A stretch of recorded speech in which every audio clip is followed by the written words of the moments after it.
성경 말씀 시편 91편 11절 12절 두 절 말씀입니다. 시편 91편 11절과 12절 같이 읽겠습니다. 저가 너를 위하여 그 사자들을 명하사 내 모든 길에 너를 지키게 하심이라. 저희가 그 손으로 너를 붙들어 발이 돌에 부딪히지 않게 하리로다. 아멘. 우리는 하나님의 말씀을 통해서 우리가 궁금해하고 알고 싶어 하는 것을 알려고 합니다. 듣고 싶은 것을 듣고 싶어 하죠.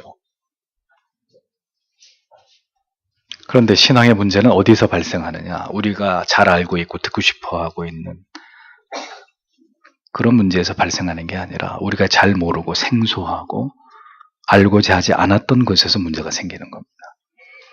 그래서 하나님의 말씀, 교리를 공부하는 기본적인 자세는 이건 나한테 필요 없는 얘기다.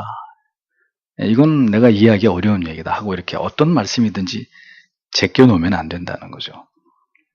다 성경이 우리에게 우리의 신앙의 유익을 위해서 우리에게 주신 가르침이고 내용이라면 다 필요한 것입니다. 다 배워야 됩니다. 다 그 개념들을 이해하고 있어야 되고 그렇게 해야 우리가 미혹에 빠지지 않게 되고 신앙의 오류에 빠지지 않을 수 있는 거죠. 오늘은 또 천사 얘기를 하겠지만 그건 뭐 시답지 않은 천사 그런 유치한 얘기를 하느냐? 절대 그렇지 않습니다. 그럴 것 같으면 칼빈 이 기독교 강요 안에서 칼빈 선생님이 이런 주제를 다루지도 않았을 것이고 이 부분도 역시 분명히 성경이 우리에게 언급하고 있는 부분이기 때문에 우리가 이것을 분명히 이해해야 이 해설 내용에도 나오겠지만 불필요한 오해를 갖거나 잘못된 지식에 빠지지 않을 수 있기 때문에 우리가 오늘 이 천사에 대한 이 주제의 설명도 귀담아 듣고 우리가 바르게 이해해야 될 줄 압니다. 자, 14장 6항을 설명합니다. 천사들의 주요 임무죠. 성경은 천사들이 하나님의 자비를 우리에게 나누어주고 처리하는 자들이며 우리의 안전을 지키고 우리를 보호하고 길을 인도하고 해를 당하지 않도록 지키는 그런 역할, 임무를 수행한다고 기록하고 있습니다. 우리가 방금 읽은 성경의 본문의 말씀도 그러하고 시편 34편 7절에도 여호와의 천사가 주를 경외하는 자를 둘러 진치고 그들을 건지시는도다. 천사와 관련된 성경 구절이 명백하게 성경에 여러 곳에서 기록되어 있기 때문에 우리는 천사에 대해서 알아야 되는 거죠. 성경을 통해서 하나님께서 지키시고자 하는 자들을 보호하는 임무를 하나님은 천사들에게 맡기셨다라는 것을 우리는 알 수 있습니다. 성경의 여러 곳에서 여호와의 사자가 어떻게 언약의 자손들과 관계를 맺으시고 이스라엘을 지키고 또 보호하셨는지 어떤 모습으로 나타나셔서 어떤 말씀을 대신 전달했는지 이런 내용들에 관해서 다 밝히고 있거든요. 예수 그리스도의 사역과도 관련해서 천사들은 그리스도를 수종들었고 그리스도께서 당하신 모든 고난 가운데 천사들이 함께했고 그리스도의 부활을 천사가 선언했고 그리스도께서 재림하신다. 다시 이 땅 가운데 너희가 보는 그대로 온다. 이것도 누가 고지했습니까? 천사가 했단 말이죠. 예수님이 태어날 것도 천사가 예수님의 사역 가운데도 많은 부분 천사들이 예수님의 그 사역 가운데 동역한 내용들이 성경에 분명히 기록이 되어 있다는 거죠. 천사들은 우리를 보호하는 임무를 수행하기 위해서 마귀와 우리의 모든 원수들과 대항해서 또 싸우는 자들이에요. 그 천군이라고도 하잖아요. 싸우고 우리를 해치는 자들을 향해서 하나님의 보응을 시행하는 이런 일들을 천사가 한다라는 거죠.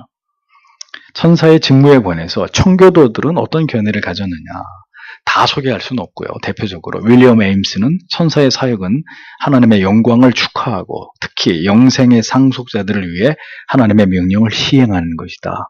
이렇게 말했습니다. 아이작 암브로스는 천사는 항상 하늘과 땅 사이를 오가며 심부름을 하는 하나님의 사자이고 군사이며 모든 천사는 사람들을 섬기도록 부르심을 받았고 모든 사역을 감당할 때 천사는 그들의 주님의 명령만을 따른다. 이렇게 얘기를 하고 있습니다. 웨스트민스터 대규례 문답 19문은 하나님은 천사를 사용하시는데 자신의 기쁘신 뜻대로 자신의 능력과 자비와 공의를 집행하는데 그들 모두를 사용하신다. 이렇게 분명히 설명을 하고 있습니다. 그래서 천사는 실존하는 존재라는 거, 무슨 전설 속에 나오는 그런 존재가 아니라 실제로 존재하고 하나님의 피조물 가운데 하나고 이와 같은 임무와 역할을 수행하고 있는 그런 존재다라고 분명히 성경이 말하고 있고 칼빈도 이 부분을 이렇게 정리해 놨습니다. 7번째, 신자 개개인을 위한 수호천사의 문제입니다. 중세 카톨릭은 모든 사람은 한평생 어떻게든 그에게 영향을 미치려고 애쓰는 두 천사, 곧 선한 천사와 악한 천사를 가지고 있다. 중세 카톨릭이 이러한 천사에 대한 교리를 주장했습니다. 심지어 토마스 아퀴나스조차도 각 사람은 자기에게 지정된 수호천사를 가지고 있다.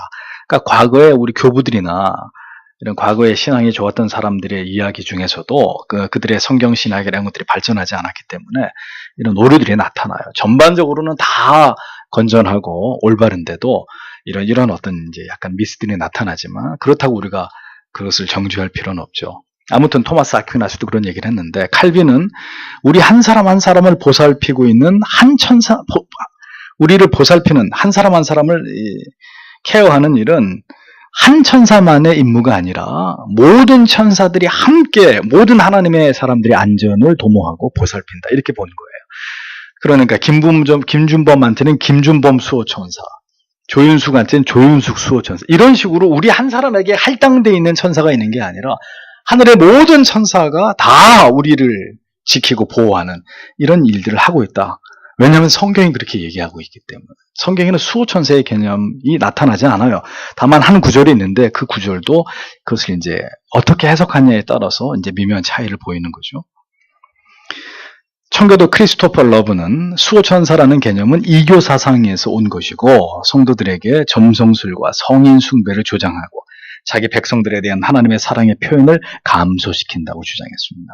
왜냐하면 성경은 결코 반복해서 성도는 한 천사가 아니라 다수의 많은 천사들이 수종을 든다고 많은 천사들의 수종을 받고 있다고 이렇게 분명히 말씀하고 있기 때문입니다. 우리가 수호천사의 개념을 강조하지 말아야 될 궁극적인 이유는 언제나 우리를 지키시는 분은 누굽니까? 하나님이신데 하나님의 도우심과 보호하심의 역사가 수호천사가 대신 이제 그 역할을 이렇게 감당하는 것으로 오해되는 거죠. 하나님이 우리를 보호하고 지키는 게 아니라 나를 지키는 수호천사가 나를 지키고 보호한다.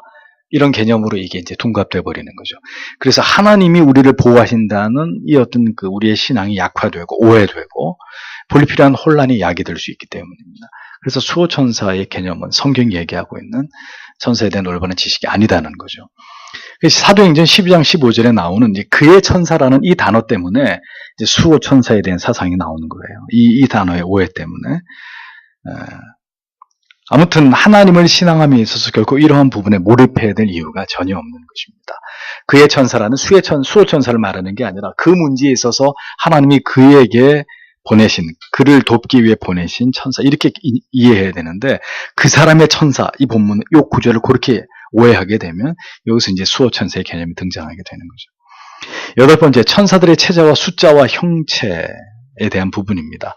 중세시대 교회는 일반적으로 아레오파고의 법관인 디오네시우스의 천상의 등급 교리를 따랐습니다. 이게 뭐냐면은 9계층으로 이루어져 있는 천사들의 질서와 계급을 디오네시우스가 등급의 교리를 가지고 설명을 했는데 이러한 교리는 여러분 잘 아는 신곡을 쓴 단테나 아퀴나스에 대해서 아퀴나스의 저자의 그들의 그 어떤 저술에 상당한 영향을 미쳐가지고 실제로 여러분 단테의 신곡을 봐도 지옥 1층, 지옥 2층, 지옥 3층 뭐 이런 개념으로 설명을 하잖아요. 천국도 마찬가지고 영향을 미쳤습니다. 근데 르네상스 이후에 이 견해를 주장한 디오네시우스의 문서가 위조 문서라는 게 발견이 돼요. 그래서 이제 그의 주장이 허구라는 게 드러나게 되죠. 청교도들은 천사들의 등급 교리를 철저하게 무시했습니다. 윌리엄 퍼킨스는 천사들에게 등급이 있다는 것은 매우 명백하다. 그러나 우리는 누가 얼마나 많은 천사가 각 등급에 속하는지 탐구하거나 또 호기심에서 천사들의 어떤 본질이나 특성상 어떻게 천사들이 구별되는지 이런 것들에 대해서 파고 들어가지 말라고. 그것은 무의미한 일이라고 얘기를 합니다. 네. 근데 천사장 이런 표현이 나오기 때문에 분명히 천사들의 세계 안에도 어떤 질서와 등급이 존재한다는 것은 우리가 개념적으로 이해할 수 있는데 이걸 더 깊게 파고 들어가가지고 그러면 천군 천사는 몇 명이고 그 조직은 어떻게 되고 누가 보스고 이런 거에 대해서 알려고 하지 말라는 거죠. 그게 우리의 신앙에 무슨 도움이 되느냐 이겁니다. 청교도 리즐리는 천사의 등급에 대해서 성경은 이 주제에 대해서 침묵하고 있다. 그러니 그대들도 알려고 하지 마라 선언을 합니다. 성경에는 천사들 계급처럼 보이는 표현들이 등장합니다. 아까도 얘기했죠. 천사장, 미카엘을 큰 군주 이렇게 부르고 유다서에서는 아까 얘기한 대로 천사장이라는 표현이 나오기 때문에 그러나 칼빈은 이러한 표현들만으로 천사들의 위치, 그들의 존귀의 차등 이런 것들을 우리가 정하고 호칭을 그렇게 부여해서는 안 된다고 단언합니다. 또 천사들의 숫자에 대해서도 우리는 또 궁금해합니다. 왜? 그리스도께서 천군 천사의 수를 어떻게 말씀하셨죠? 12군단보다 더 되는 내가 지금 이렇게 십자가에서 고난당하고 있지만 하나님의 뜻이면 12군단보다 더 되는 천사들이 여기를 덮쳐서 나를 괴롭히는 모든 로마의 군인들을 다 없애버릴 수도 있지만 그건 하나님의 뜻이 아니다. 그 얘기를 하면서 12군단이나 더 된다. 이렇게 표현하셨어요. 다니엘은 천사들의 수를 천천히와 만만이라고 얘기했습니다. 엘리사의 사원은 불말과 불병거가 산에 가득하다. 이렇게 표현합니다. 모든 것을 망라해서 볼 때 성경은 천사의 수가 매우 많다고 말씀하고 있지 그 수가 몇 명이다. 이렇게 밝히는 것에 대해서 강조하고 있지 않다는 것을 우리가 분명히 이해할 필요가 있습니다. 다만 천사들을 묘사할 때 성경이 그룹, 스랍, 케루빔 이런 이름을 통해서 날개를 달린 형상으로 천사를 묘사하고 있는 것을 볼 수 있고 언제든 우리를 도울 필요가 있을 때 신속하게 임해서 우리를 도울 준비를 하고 있는 빛같이 빛보다 빠른 속도로 하나님의 백성들을 도우라고 하시는 하나님의 명령을 시행하기 위해서 우리에게 찾아오는 그런 존재다라고 이렇게 설명하고 있을 따름입니다. 9번째, 천사는 실제로 존재하는 영이다라는 거죠. 천사들에 대해서 우리가 분명하게 알아야 될 사실은 천사들은 영입니다. 하나님께서 그들의 사역을 통해서 그의 백성들을 보호하시고 그들을 통해서 그의 은혜들을 사람들에게 전달하고 베푸시는 또한 그리스도의 남은 일들을 이 땅에서 처리하게 하시는 이런 일들을 천사들에게 맡기셨다는 거죠. 그래서 여러분 실제로 여러분이 교통사고가 났는데 엄청나게 큰 사고였어요. 차가 폐차될 정도로. 그런데 머리털 하나 다치지 않았어요. 또 정말 너무 정말 가능성이 10%도 안 되는 그런 수술이었는데 기적처럼 그 수술이 성공적으로 이루어져서 완치가 돼서 어떤 병에서요. 그 밖에 우리가 알지 못하는 가운데 우리가 모면하게 된 여러 가지 어떤 위기의 상황들 속에서는 뭐가 분명히 있었다고 우리가 분명히 이해할 수 있습니까? 천사의 도움이 분명히 있었다는 거죠. 하나님의 천사를 급파해가지고 하나님이 우리를 보호하시는 우리를 그 가운데서 건져내시는 이런 일들을 하셨다는 거죠. 이제 성경적으로 이렇게 얘기하는 것은 틀림이 없는데 그렇기 때문에 천사가 나를 지키고 있어 이렇게 말하는 건 잘못. 하나님이 보호하셨는데 그 하나님의 보호의 역할을 신속하게 우리 곁으로 와서 그 일을 시행한 존재가 천사다 이렇게 이해하는 것에선 전혀 성경의 하등에 문제가 없다는 거죠. 그래서 그럼에도 우리는 천사가 우리를 지켜줬다고 말하지 않고 하나님이 우리에게 은혜를 베풀어 주셨다, 우리를 지켜주셨다라고 말해야 된다는 것입니다. 그 정도로 인식하는 것이 천사의 존재에 대해서 더하지도 덜하지도 않은 신자의 사고다 이렇게 우리가 정리할 수 있겠습니다. 천사는 마음의 움직임이나 하나님의 권능의 표현 정도가 아닙니다. 성경은 천사의 실존을 분명히 밝히고 있습니다. 뭔가 내 마음이 이렇게 바뀌었다. 그 마음의 어떤 미세한 움직임이 어떤 마음의 미세한 움직임 정도가 어떤 천사의 어떤 천사의 그 역할과 같은 것이다. 이렇게 얘기해서는 안 된다는 거죠. 또 어떤 하나님이 드러나시는 권능을 가지고 그것이 어떤 천사가 행한 일이다. 이렇게 천사의 존재를 부정하면서 어떤 드러난 현상이나 느낌만 가지고 이렇게 천사의 실존을 또 우리가 무시하는 이것도 천사에 대한 올바른 개념의 이해가 아니다. 분명히 이 부분도 칼빈은 설명을 합니다. 천사가 실존하고 있다. 천사의 수가 천천이고 만만이고 12군단 이상이고 이런 표현들은 천사의 실제성을 분명히 강조하고 있는 것이다 라고 얘기하는 겁니다. 천사들도 기뻐하고 그들의 손으로 신자를 붙잡기도 하고 신자들의 영혼을 안식으로 불러들이기도 하고 천사들도 하늘에서 하나님의 얼굴을 배웁는다. 이런 표현으로 천사들이 분명히 실존하고 있는 존재라는 것을 증명합니다. 그래서 여러분 요한계시록에 보면 하늘나라에 있는 천사의 날개가 몇 쌍이죠? 몇 쌍이에요?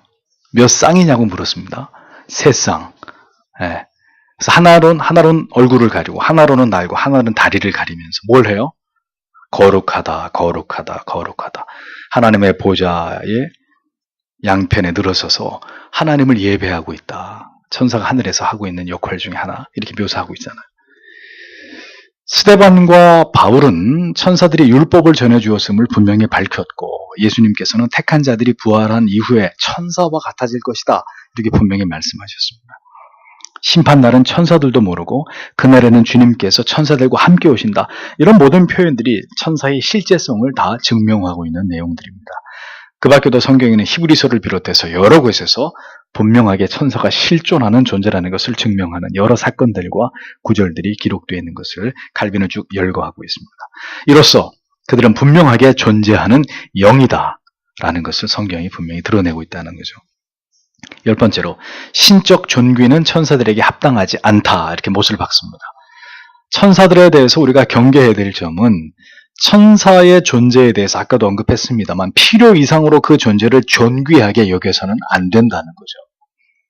천사의 존재를 그리스도의 존귀하심까지 격상시켜서 그리스도의 영광을 가리우는 일은 지극히 무지하고 어리석은 일들입니다. 역사 속에 그런 일들이 실제로 존재했죠. 골로새 교회 성도들 천사 숭배 사상을 따르고 있었잖아요. 그래서 바울은 골로새 교회인들에게 그리스도의 독보성에 대해서 단호하게 주장하기를 모든 천사들보다 뛰어나신 분이고 그뿐 아니라 천사들이 소유한 모든 축복들이 바로 그에게서 나온 것이다. 이렇게 표현한 것을 우리가 보지 않았습니까? 참 인간들이 그렇단 말이에요. 안 그래도 우상을 숭배하기 좋아하는 사람들이 천사가 거의 하나님과 이렇게 동급으로 이렇게 천사를 그렇게 여기면서 또 천사를 추앙하고 천사를 숭배하려고 하는 이런 잘못된 신앙으로 빠졌던 이런 예들을 경계하고 있는 것입니다. 하나님의 영광의 광채가 하나님의 수종자들인 천사들을 통해서 나타나므로 인간들이 어리석게도 천사의 존재를 이렇게 추앙하고 경배하려고 했던 이런 모든 일들은 다 어리석은 일에 지나지 않는 것이다. 천사는 절대로 경배의 대상이 될 수 없다는 점을 밝힙니다. 요한도 그러한 잘못을 저질 뻔했는데 천사를 통해서 천사가 요한에게 말하죠. 나는 너와 및 예수의 증언을 받은 내 형제들과 같이 된 종이니 나한테 경배하지 말고 그리하지 말고 오직 하나님께 경배하라. 이러한 대답을 들었다고 요한이 기록을 하고 있지 않습니까? 청교도 윌러드는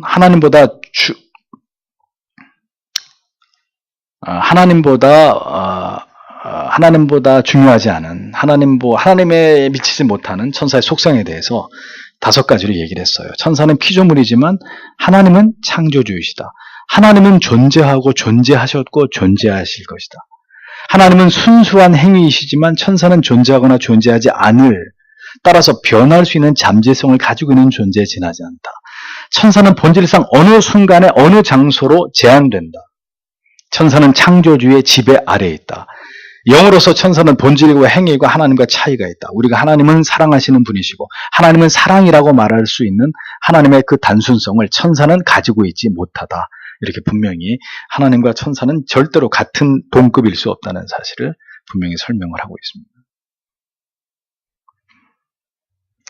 그러니까 천사는 단독적으로 사역을 하는 존재가 아니에요. 천사가 이렇게 보고 있다가 누군가 도움이 필요하구나. 내가 가서 도와줘야지. 이렇게 할 수 없는 존재라는 거죠. 모든 것을 하나님의 명령에 따라서 하나님의 지시하신 것에 따라서만 움직여지는 이런 존재다. 11항 주께서 천사들을 사용하시는 은혜스러우신 의도. 이제 사람들은 이런 생각을 할 수 있겠죠. 아니 하나님이 직접 도와주시면 되지. 뭐하러 천사를 보내시나? 왜 천사를 통해서 하나님이 우리에게 그런 은혜를 베푸시나? 이제 이 부분에 대한 의문점입니다. 하나님께서 그의 권능을 드러내시고 신자들의 안전을 지키시며 자비의 선물들을 그들에게 전달하고자 하실 때 직접 하시지 않고 천사들을 통해서 그 일을 하시는 이유는 하나님께서 그 일들을 행하셔야 하는 어려움을 덜고자 하심이 아니라 이게 무슨 얘기냐? 내가 직접 가야 되는데 내가 시간이 없다. 내가 몸은 하나고 도와달라는 사람은 많고 내가 일일이 다 못하니까 내가 나 대신 천사를 보내마. 이런 차원이 절대로 아니라는 겁니다. 하나님의 어떤 한계가 있기 때문에 그 어려움을 덜고자 하심이 아니라 천사들을 사용하심으로 우리의 연약함을 위로하시고 우리의 마음을 일으켜 소망을 갖게 하고 마음의 안전에 대한 확증을 얻게 하시기 위함이다. 이렇게 설명을 합니다. 즉 우리가 위험한 지경이나 해로운 것과 원수들에게 둘러싸여 있게 되는 경우에 우리가 감당할 수 있는 분량으로 하나님의 임재를 나타내시지 않으면 우리가 뭘 느낀다고요? 두려움과 공포를 느끼게 되고 그걸 감당할 수 없기 때문이라는 거죠. 즉 만약에 시도 때도 없이 우리를 도와주셔야 될 상황이 하나님이 짠 하고 나타나면 감당할 수 있겠냐는 거예요. 예? 예. 그리고 재밌는 얘기가 있잖아요. 어떤 신사도주의 교회 성도들이 하나님을 보여달라고 그렇게 기도를 했다는 거죠. 막 떼굴떼굴 구르면서 하나님을 보여달라고. 그래서 하나님이 하도 가짜나가지고 커튼을 확 젖히면서 자 나타났다 어쩔래. 그랬더니 다 뒤집어졌다는 얘기죠. 예. 다 감당을 못해가지고 다. 그래 하나님이 나타나시면 감당할 수 있냐 이거죠. 죄인들이 그 하나님의 영광 앞에서 그럼 우리가 감당할 수 있겠느냐?